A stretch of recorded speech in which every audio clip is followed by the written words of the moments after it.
The Honorable Presiding Officer is now in the session hall. All rise.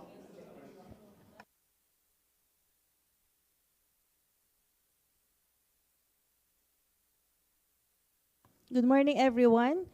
The 28th regular session is now called to order. Please remain standing for the invocation and singing of the Pambansang Awit.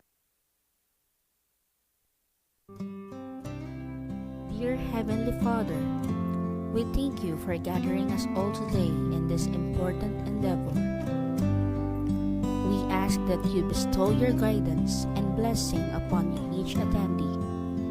May we honor one another by keeping an open mind.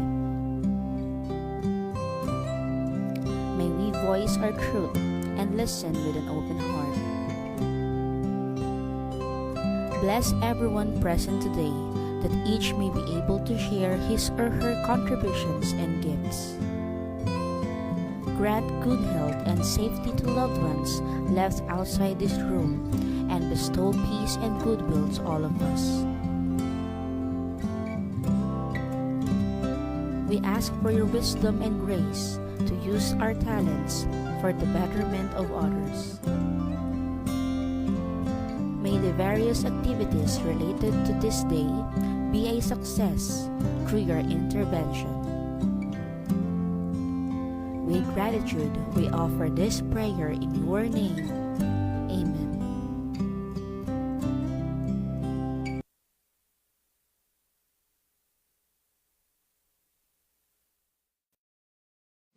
Mga kababayan, ang pambansang awit ng Pilipinas. Kayang magiliw, helas ng sinakalan, alam ng puso, sa titik mo'y buhay.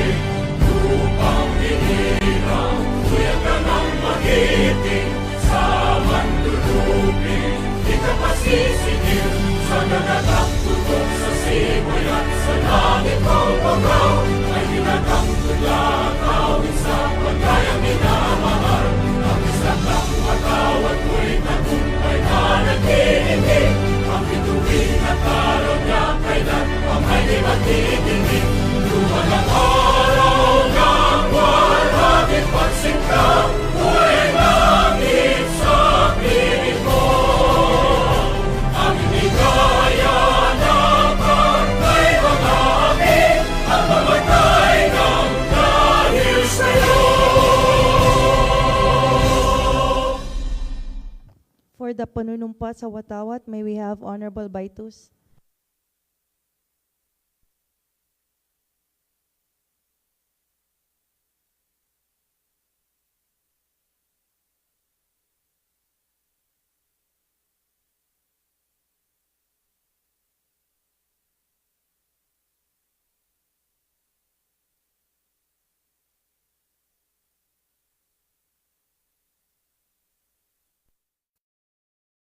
Mga kababayan, ang pambansang awit ng Pilipinas.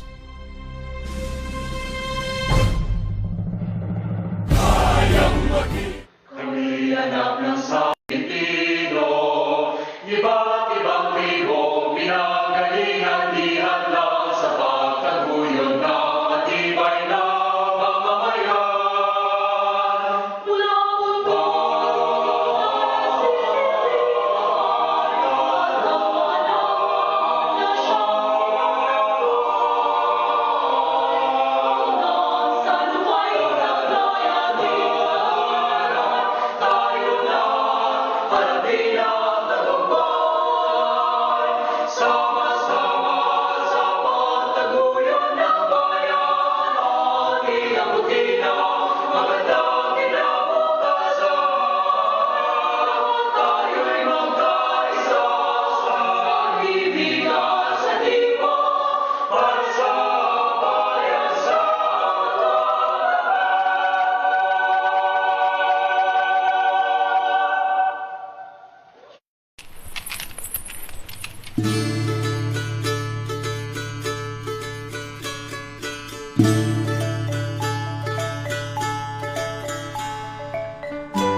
sagana, bigyang pugayang bawat lumikha ng tagumpay. Sa hirap at ginhawa, kami kaagapan. Lumulok tahanan ng kayamanan, lalong pagyamanin, kultura at karangalan. Hawak kamay, pagtibayin ating katungkulan, ipagpunit isisigaw sa buong sanlibutan. Lumulok tahanan ng manggagawa, lumulok tahanan ng mga bayani, Muslim, katutubo at mga Kristiyano, kapit bisig sa pag-unlad ang siyang minimigin. Ipagbuti bawat tangkay, taas mo, iwagay ba ang Panginoon, tanging naman, bawat pagtahang itong buhay. Lumulok tahanan ng kayamanan, lalong pagyamanin, kultura at karangalan. Hawak kamay, pagtibayin ating katungkulan, ipagpunit isisigaw sa buong sambayanan. Ipagpunit isisigaw sa buong sanlibutan. Recitation of the Councilor's Creed, may we have Honorable Falcon. My fellow councilors, please raise your right hand and together we will recite the Councilor's Creed. I am a Philippine councilor, mandated by law to enact measures and ordinances that renounce to the general welfare of my official peace and prosperity. I believe in public service above self, as the guiding principle of my official. And as I tread the pathways of local legislation, may the Almighty guide my mind and heart, so that I be true to my constituents and the Filipino people, so help me God.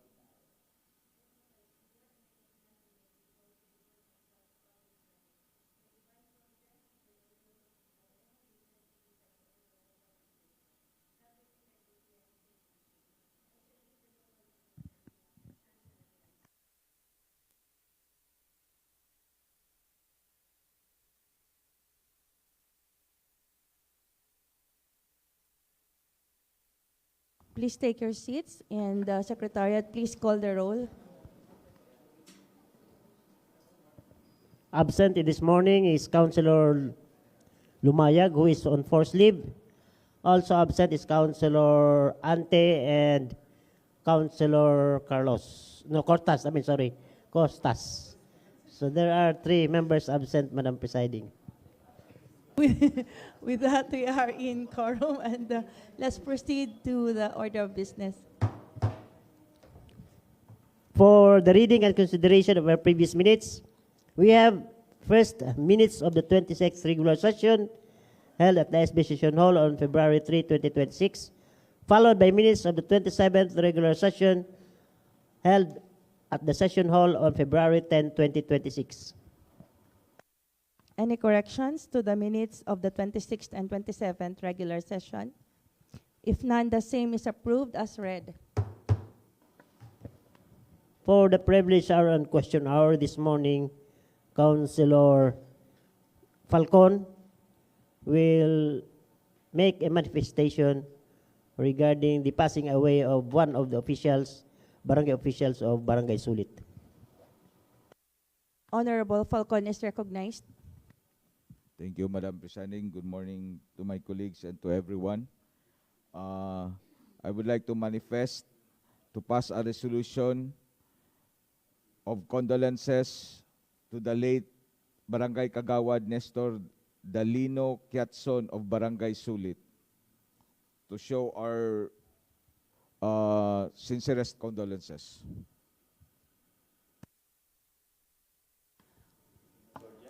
Yes.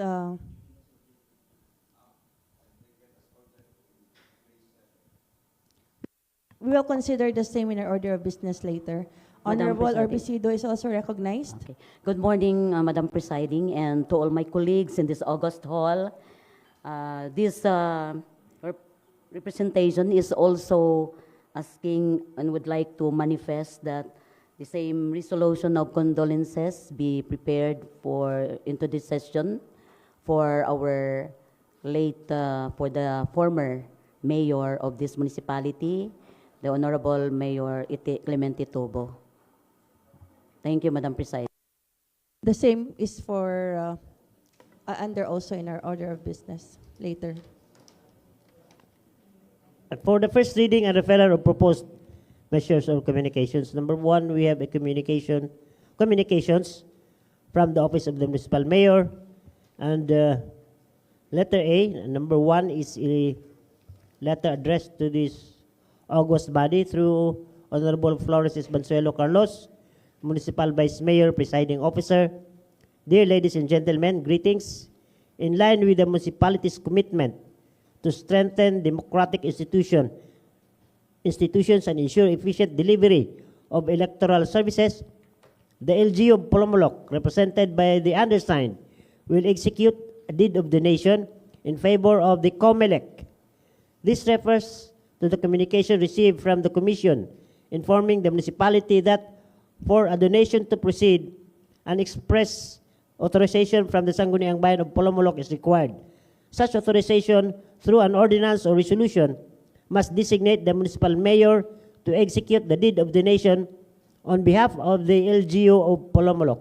In view of the foregoing, the undersigned respectfully requests the honorable members of the Sangguniang Bayan to consider the urgent passage of a resolution authorizing the municipal mayor, Honorable Bernie de Palencia, to execute and sign the deed of donation in favor of the Commission on Elections for the establishment of a new COMELEC office building in the municipality of Polomolok, South Cotabato.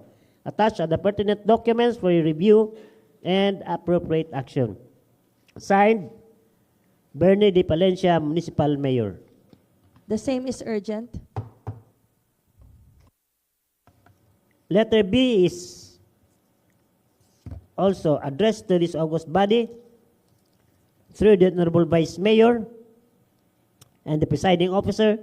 Gentlemen and ladies, for the past years, the Social Security System, or SSS Coronadal Branch, and the municipality of Polomolok had entered into partnership, granting the former rent-free use and occupancy of the SSS office that has proven to be highly beneficial to our constituents.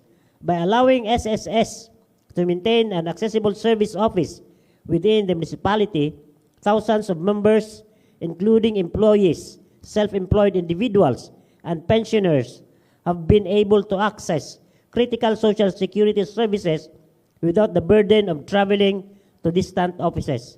In view of the foregoing, the undersigned respectfully request the honorable members of the Sangguniang Bayan to consider the passage of the following resolution. A resolution authorizing the municipal mayor, Honorable Bernie de Palencia, to enter into a MOA between the LGU of Polomolok and the SSS Coronadal Branch for another 5 years, covering the period May 27, 2026 to May 26, 2031. For your reference, attached herewith are copies of the existing MOA and the LOI or letter of intent for your perusal and favorable approval. Signed by our municipal mayor. Unless there's an objection, the same is to be treated as one of the urgent measures later.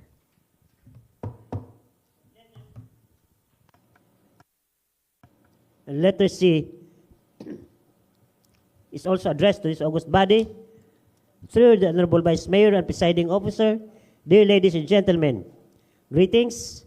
In line with the municipality's steadfast commitment to strengthening public service and ensuring the efficient administration of justice, the LGU of Polomolok, represented by the undersigned, will execute a deed of donation in favor of the Supreme Court of the Philippines for the complete construction of a new hall of justice within the municipality of Polomolok.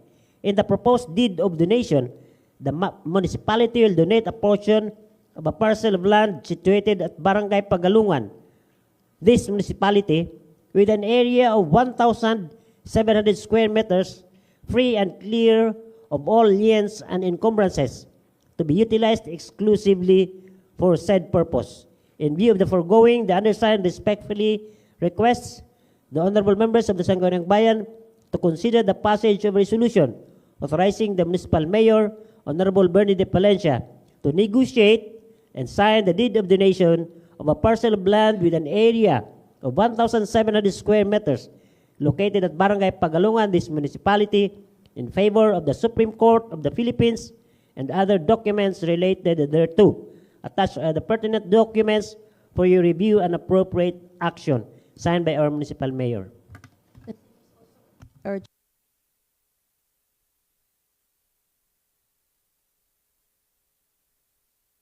And letter D is also addressed to this august body through the Honorable Vice Mayor and Presiding Officer. Dear ladies and gentlemen, greetings.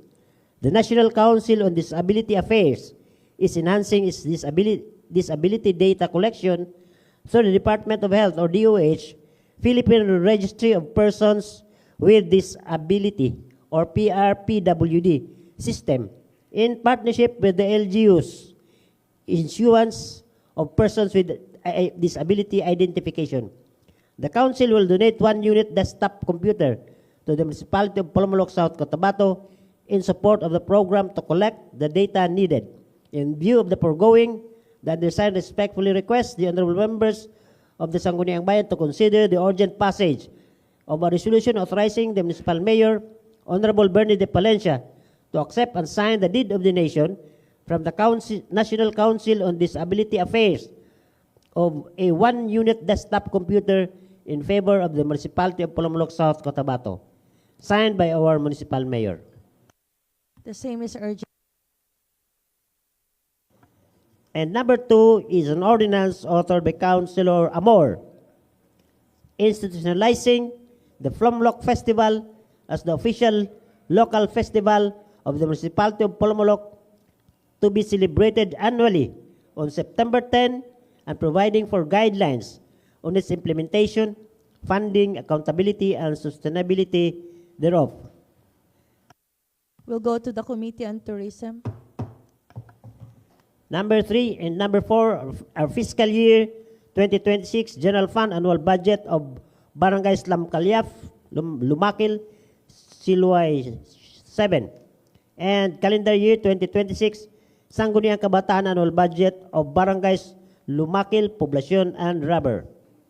Number 3 will go to the Committee on Finance. Number 4 will go to the Committee on Youth and Finance.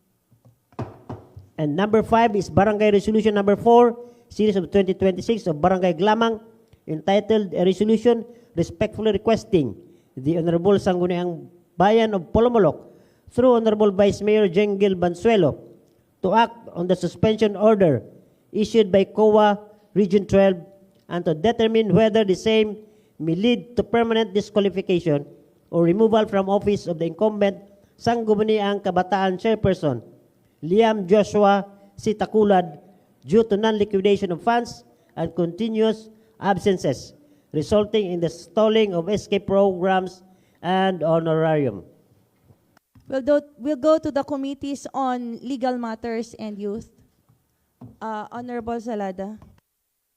Madam Presiding, can we take this as an urgent matter so that we can discuss what to do with this resolution, Madam Presiding? There's a motion that this be taken as urgent. And a second. There's a motion and seconded. Unless there's an objection, the same is to be taken as urgent. And number 6 is Sangguniang Panlalawigan Resolution number 26-087, Series of 2026, entitled a resolution approving the Supplemental Annual Investment Program number 5 for calendar year 2025 of the Municipality of Polomolok, South Cotabato. For info. And number 7 and number 8 are copy of trial balance of Special Education Fund as of December 31, 2025, and copy of financial report of General Fund and Special Education Fund for year 2025. For info. For our late communications, Madam Presiding, we have 2 late communications received from the Office of the Municipal Mayor, dated February 18, 2026, addressed to this august body through the Honorable Vice Mayor and Presiding Officer. Dear ladies and gentlemen, greetings. In line with the municipality's commitment to strengthen disaster preparedness and ensure the timely delivery of relief assistance to our constituents, the LGU of Polomolok, in partnership with the DSWD Field Office 12, will enter into a relief prepositioning agreement. This initiative is anchored on RA 10121, or the Philippine Disaster Risk Reduction and Management Act of 2010, and RA 7160, or the Local Government Code of 1991, which mandate LGUs to serve as first responders during disasters. Through this agreement, DSWD Field Office 12 shall preposition food and non-food relief items in Polomolok's designated relief warehousing facility, ensuring immediate availability of goods and logistical support during emergencies.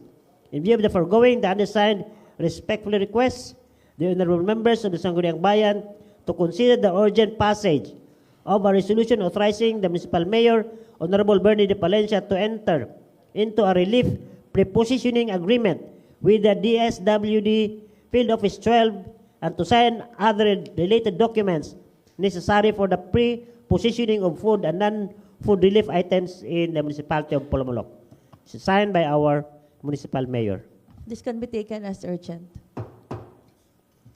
And the last late communication is also coming from our municipal mayor, addressed to this august body through the Honorable Vice Mayor and Presiding Officer. Dear ladies and gentlemen, greetings.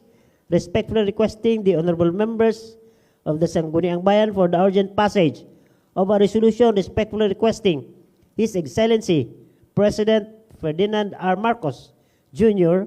for the allocation of funds to 499 million pesos for the implementation of various road concreting projects in the municipality of Polomolok, province of South Cotabato. And this is signed by our municipal mayor.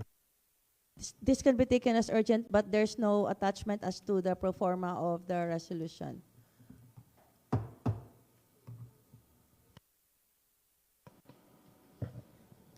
And for the committee reports, this morning we have no reports calendared. And for the calendar of business, unfinished business, we have none. Business for the day, second reading. For our urgent matters, we have 9 items considered urgent. First of which is the manifestation of Councilor Falcon on the passing away of a member of the Barangay Council of Barangay Sulit. Honorable Falcon is recognized. Thank you, Madam Presiding. I move to pass a resolution expressing the sincerest condolences and deepest sympathy to the bereaved family of the late Barangay Kagawad Nestor Dalino Quezon of Barangay Sulit, this municipality. It has been moved and seconded. The same is approved. Next. Next is the manifestation of Honorable Orbicido on the passing away of the late Mayor Clemente C. Tubo. Okay. Once again, good morning. I have the honor to move for a passage of a resolution expressing condolences to our former mayor and now late Mayor Clemente T. Tubo. Just a short backgrounder, Madam Presiding. This is just a summary of the achievements of the late Mayor Tubo. The late Mayor Tubo was once a regular collector of the Treasurer's Office before he became a councilor. A councilor on June 30, 1995 to July 1, 1992. And if I remember, if my memory will serve me right, he was once the administrator of the late Mayor Itok Cubero, councilor, the father of Councilor Cubero. He was the administrator when late Mayor, then Mayor Itok Tubo was the mayor. And he also became the vice mayor from June 30, 2001 to July 1, 1998. And mayor, from July 1, 1995 to June 30, 1998, and he became the mayor on July 1, 1998 to June 30, 2001, and also the board members for, I think, two terms. But there was also the idea that he also became the barangay captain of Glamang. There was a rumor, but we will be checking all the data pertinent to late Mayor Tobo so that we can put it all in the resolution of condolences. Yes, a teacher, yeah. Teacher, yeah. So, Madam Presiding, thank you so much, Secretary, for having all those details. It is but amazing to be knowing all the achievements of our former and now late Mayor Clemente Tobo. Thank you.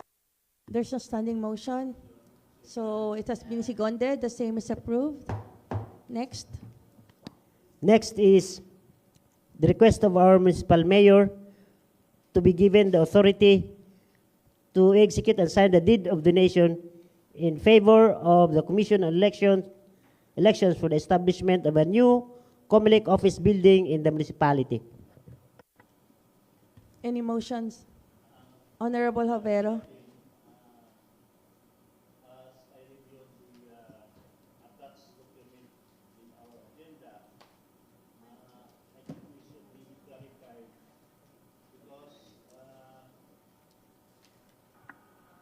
Because the location of the property is the same as the location of the property to be donated to Comelec office. Comelec office and the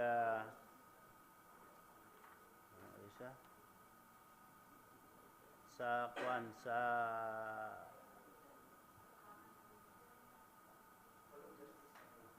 Hall of Justice. Pariha ang ang location. Honorable Salada. We may know the location of the area. Yes, because maybe it's only a portion. So it's 2,000 square meters. It's there in the deed of donation papers. But the transfer of certificate number are the same. So maybe this is from the PGH portion? So I am puzzled if where's the location, the actual location of this donation. Yes, Honorable Salada.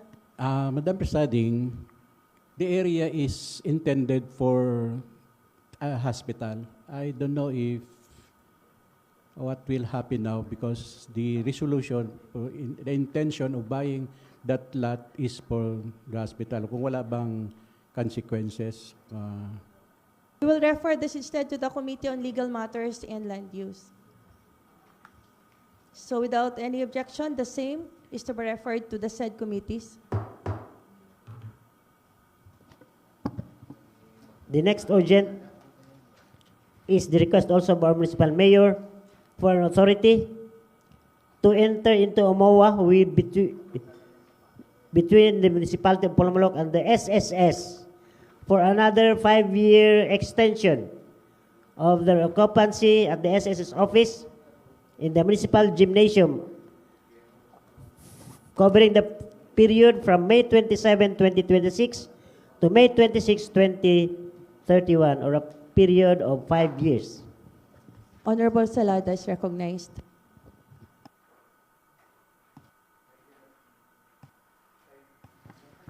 Thank you, Madam Presiding Officer. This request of the municipal mayor is just a renewal of the place occupied by the social security system. So therefore, I move to pass a resolution authorizing the municipal mayor, Honorable Bernie D. Palencia, to enter into a memorandum of agreement between the municipality of Polomolok and Social Security System Coronadal Branch for another 5 years, covering the period May 27, 2026 to May 26, 2031. for the rent-free use and occupancy of the SS office in the municipal gymnasium. It has been moved and seconded. Any objections? Hearing none, the same is approved. Next, please. Next urgent is also the request of our municipal mayor for a legislative authority to negotiate and sign the deed of donation of a parcel of land with an area of 1,700 square meters located at Barangay Pagalungan, this municipality, in favor of the Supreme Court of the Philippines, and to sign other documents related thereto for the construction of a new Hall of Justice within the municipality of Palamalok. Honorable Salada is recognized. Thank you, Madam Presiding. We have no objection on the good intention of the municipal mayor, and we just want to have, if there are any legal impediments in the said date of donation. The same will be referred also to the committees on land use and legal matters. Legal matters will be the lead committee. And the next urgent is also a letter from our municipal mayor for an authority to accept and sign the deed of donation from National Council on Disability Affairs for one unit desktop computer in favor of all LGU.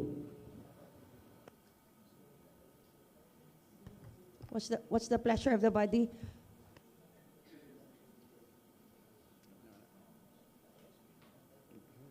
Honorable Salada. Thank you, Madam Presiding. This is just a acceptance of the donation. So I move to pass a resolution authorizing the municipal mayor, Honorable Bernie D. Palencia, to accept and sign the deed of donation from the National Council on Disability Affairs of a one-unit desktop computer in favor of the municipality of Palamalok. It has been moved and seconded. Any objections? Hearing none, the same is approved.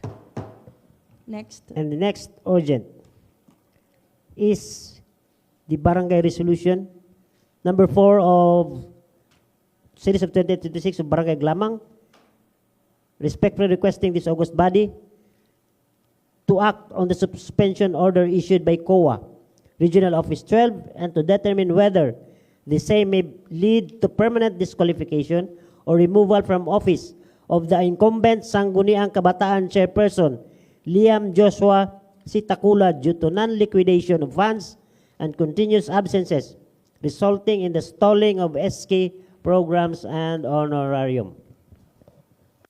Honorable Salada is recognized. Thank you, Madam Presiding. As I've read the resolution of the Barangay Council of Glamang, although the Sangguniang Bayan has the authority to give sanction to Iring Sangguniang Kabataan President under the new Sangguniang Kabataan law, but it is incumbent that this should have been written in a judicial affidavit form, not only a resolution, Madam Presiding, so that we have a due process in the investigation of the case at hand, Madam Presiding. Honorable Lovero is recognized.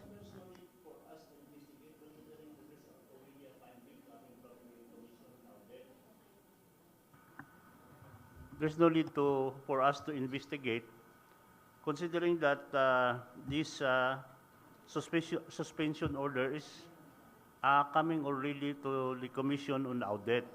Ibig sabihin, may findings na sila na nag-violate na siya. So, for us here, considering that we are the one to cause the suspension, then we have to follow the suspension order. Ang problema lang is the barangay is asking us if this is already a sige-sige ng suspension. Amo na siguro ang aton nga i-take up.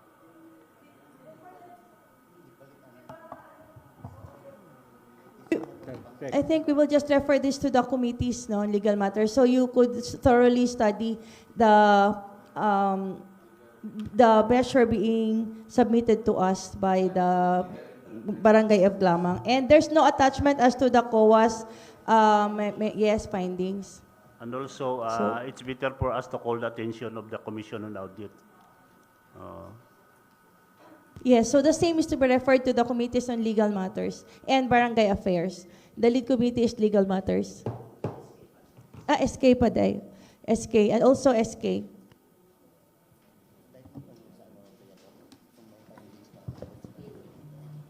Let's proceed. For the next urgent, we have the two late communications.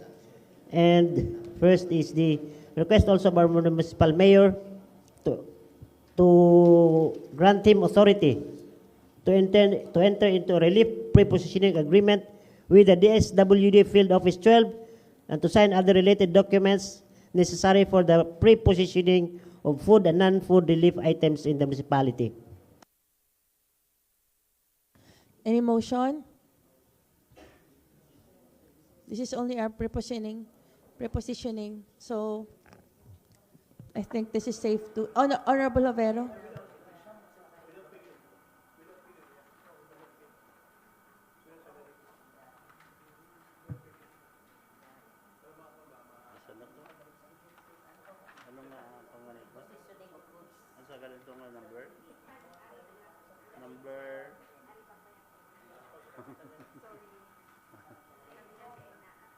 Okay, so for this subject matter, I remember before that the DSWD also requested our municipality to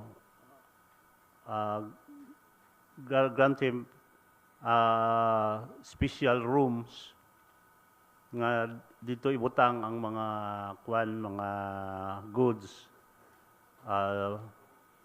So I think this time is also again a request so that we can be prepared of any eventualities that may occur. So with this, I move to pass a resolution authorizing the municipal mayor, Honorable Bernie Palencia, to enter into a relief prepositioning agreement with the DSWD Field Office 12 and to sign other related documents necessary for the prepositioning of foods and non-food relief items in the municipality. Any second? The same is seconded. Any objections? Hearing none, the same is approved. Next. The last urgent is the request of our municipal mayor for the passage of a resolution requesting His Excellency President Ferdinand R. Marcos Jr. for the allocation of funds amounting to 499 million pesos for the implementation of various road concreting projects in the municipality. Honorable Obrisido is recognized. I may not be the chair of the Committee on Infrastructure, but I think it is but high time to request the national government to be to have a funding for our road concreting, and I'm so happy also to note that the national government is recognizing now the role of the local government units. So with this, sabi noon, suntok daw sa buwan na manghingi sa national government. Sana ngayon totoo na ito. So I am moving for the measure at hand. And I hope nobody will, for exigency of service, of course. Thank you, Madam. It has been moved and seconded. Any objections? Hearing none, the same is approved.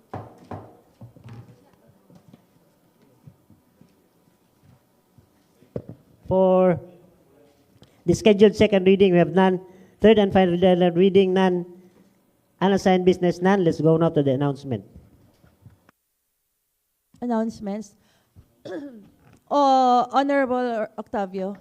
Okay, so announcement, public hearing for the ordinance prescribing the policies of guidelines on the grant of franchises for the operation of cockpits in the municipality of Polomolok, South Cotabato, and imposing franchise fees, regulatory fees, business tax, and penalties tomorrow at 1 p.m. Together with the Committee on Games and Amusement, Committee on Finance, Budget and Appropriation, Committee on Rules and Good Governance and Oversight, Committee on Economic Enterprise, Trade, Commerce, and Industry. Thank you, Madam Chair. 1 p.m. tomorrow. Honorable Amor. Thank you, Madam Chair. I just would like to inform the August body that the National Movement for Young Legislators members will not be around next week on the 23rd up until 25th day of the month. So 3 days wala ang 4 na members ng NMYL. Thank you. And also, Barangay Captain Buntuyan will be out for their Liga. So we will be having again our session if no objection. How about Friday? Because Dr. Salada will also be out on Wednesday up to Friday for the benchmarking of the hospital in Manila. So is everybody okay with Friday? Same time? Friday next week, 27.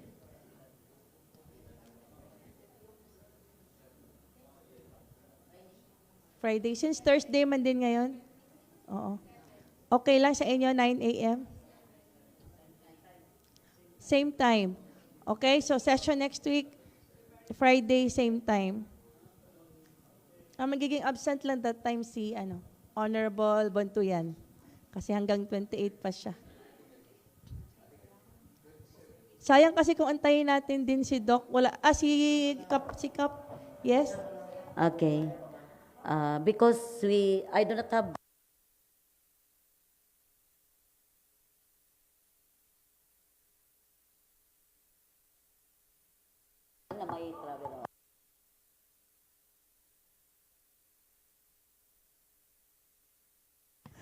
Okay, so let's proceed. Wala na? So let's adjourn at 9:42. Let's rise for our closing prayer by Honorable Jesse Buntuyan. Let us pray.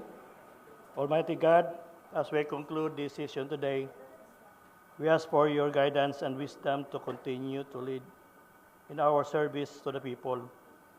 Grant us the strength to make decisions that are fair and just, and help us to always prioritize the well-being of our community. May we always be mindful of our responsibilities and duties as public servants as we work together in the harmony and for common goods. Bless our constituents with peace, prosperity, and good health. As we adjourn to this